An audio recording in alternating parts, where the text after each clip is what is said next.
Paalam po sa ating lahat, brothers and sister.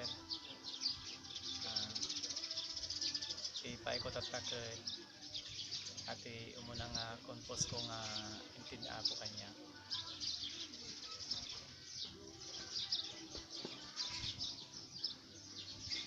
Iti lobo ay padas tayo ngam anti nga maawanan tinamnamat kada ti apo nga mangkibin kada tayo.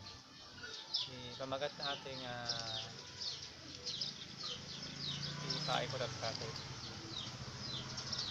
ay padas ti Pannobo. Basahin tayo iti 2 Thessalonica chapter 3 verse 5.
Hallelujah.